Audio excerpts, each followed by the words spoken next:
All right. My name is Steven. If you don't know, I've been going here since I was a freshman, and I'm planning on graduating early. But what I'm going to be talking about today is my topic is faith, and I feel like faith needs to be talked about like very much because it's very very important. Faith. What is faith? Faith is 100% confidence in someone or something. Say like, I'll give you the example. Say like you're dropping toast in your toaster oven, right? And you have faith in the toaster oven that it's gonna pop back up, and you're just gonna have your toast. That's faith right there. To strengthen your faith is like you're already grabbing the toast while it's done. You know what I mean? That's like you're having faith in the toaster oven. But like in a bigger scale, when you have a relationship with God, faith is very, very important. It's like a base ground you stand on when you're building your relationship with God. Faith has been very important for me because it's my very like it builds me up in a lot of parts that I'm weak in, and when I look to God in pure faith, it like pushes everything that's bothering me like aside. And when I put my faith in Him, it's like it's not me anymore. He's taking the wheel, and when I do that, everything just falls into play. Everything falls into plan like how it's supposed to be. And when you look at the bigger picture after the fact, you know that's how it was supposed to be in the first place. Now, what it says in Scripture, I'll give you an example. Matthew 6:20 says, "A woman who had been subject to bleeding for 12 years I came up behind him and touched his cloak. She said to herself, 'If I only touch his cloak, I will be healed.' Jesus turned and saw her. 'Take heart, daughter,' he said. 'Your faith has healed you.' And at that moment, the woman was healed." Now, I think that says a lot, just saying it. But on a deeper meaning, faith is the whole upbringing that is a connection with God, because that's like putting it in His hands from the beginning. It's not you doing the work.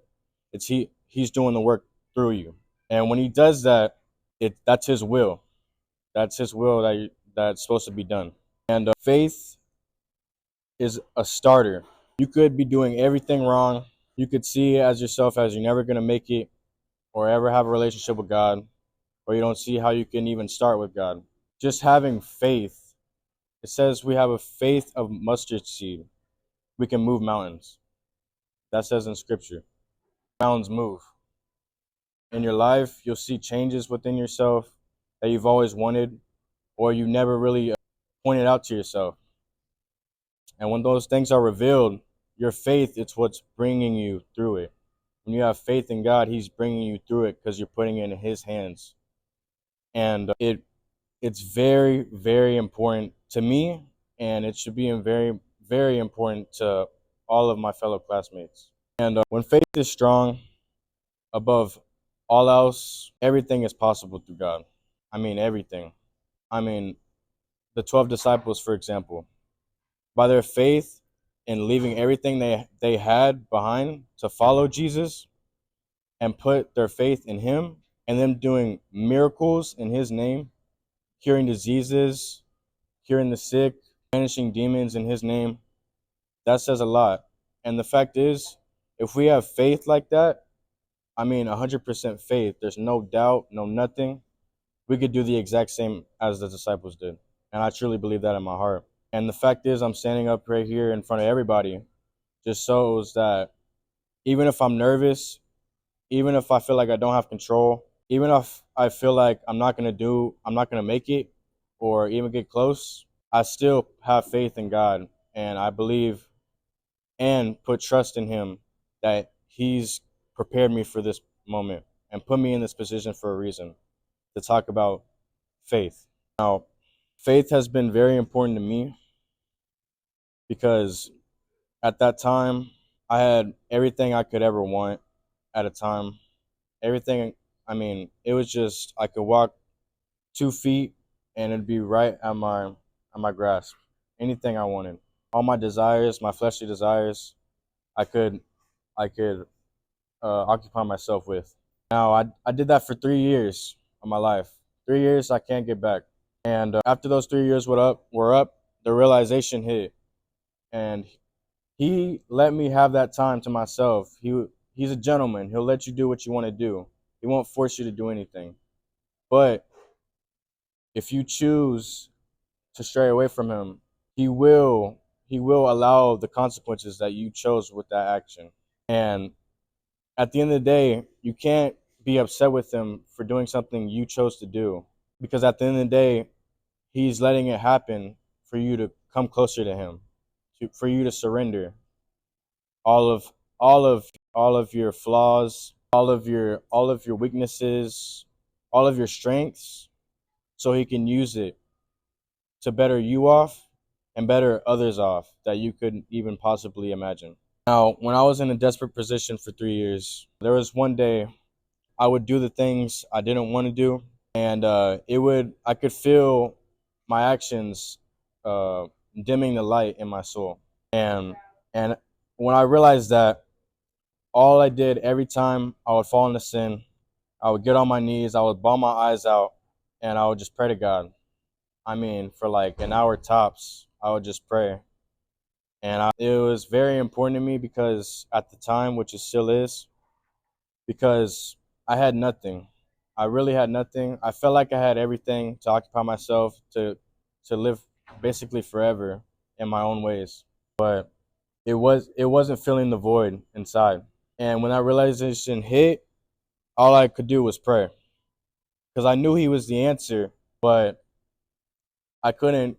I didn't have enough mental strength, spiritual strength, or physical strength to get where I needed to be by my own.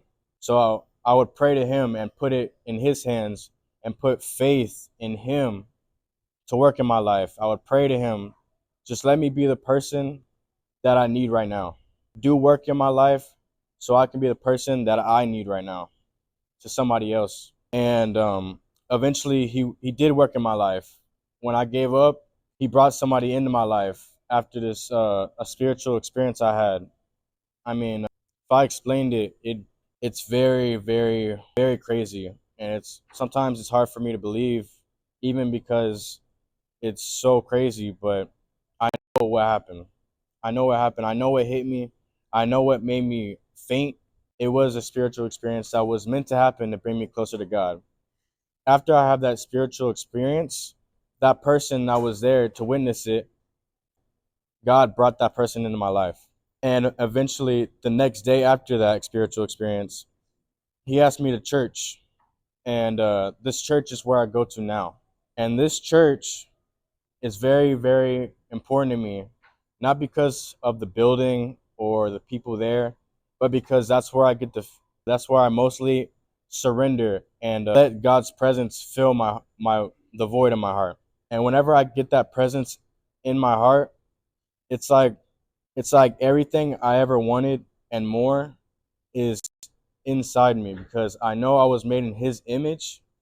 Therefore, the same power that rose Jesus from the dead on the third day is inside all of us. Now, that ties into faith, because if we don't have faith in that, how could he work in our life? If by us just having faith is giving him permission to have authority in our life. Now, yes, you can pray over authority in your life for him, but until you truly struggle with having faith, to try and just put faith in there daily, deny yourself and pick up your cross, it will start to grow. It will start to strengthen, and he will start to show himself in your life. But at the end of the day, you have to surrender. If you don't surrender and you don't try to have faith, you're not allowing him to do anything in your life. You're not. Even if you love the things you that's not good for you. Now, you might be in a state of confusion. How do I know this is not good for me? It feels good at one moment and I feel fulfilled, but then I have to go back to it. Now, what I say is, when you have faith in those moments, faith without works is dead. Now, listen, I'm not saying that you're all bad because you say one thing and then you do the next thing. I'm saying if you had faith, works would come with it. Works would be questioning, doing your research, questioning, looking at scripture, trying to find the answer in him. That's faith. The works are just a byproduct of faith. But the thing is, you have to choose if you're going to do it or not. You have to choose if you're willing to surrender what you like or what you love or what you think is best for you at the moment. That's what faith is. That's what putting everything in his hands is. Now, ever since I've done that in my life, it's just been uphill. I mean, I've gotten spiritually strong. I'm not perfect at all. I mean, I slip up just like everybody else, but I do sin less than I have before I gave my life to Christ. Now, to me, I'm I couldn't ask for more. I mean, I'm so grateful and appreciative of what God has given me in my life that at the time where I was desperate and had nothing, that prayer when I asked, let me be the person that I need right now. And he's done that today. If you don't have faith in that Jesus Christ died for you, then just look at me. I put my faith in that and I'm a walking receipt of that.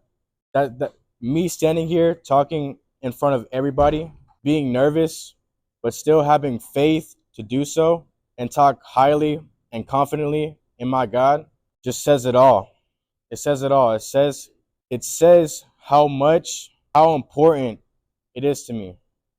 Because how could I stand behind something that truly isn't important to me?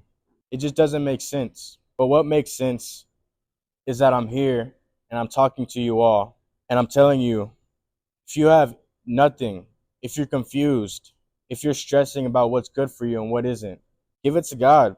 Put it in his hands. And I promise you, I hope that you surrender enough to where he will work in your life. I know he will. It's his will. That's who he is. You can't overthink and think, oh, will he do this if because I messed up this time? That's his character. He will do it. He will always do it. It's about you. It's about you and y'all's relationship. You and God's relationship. That's it. Nobody in the middle. Nobody. No one can get to the Father except through him. Period. And once you truly make that a priority in your life, I mean, miracles will happen. Miracles. Now, is my time up?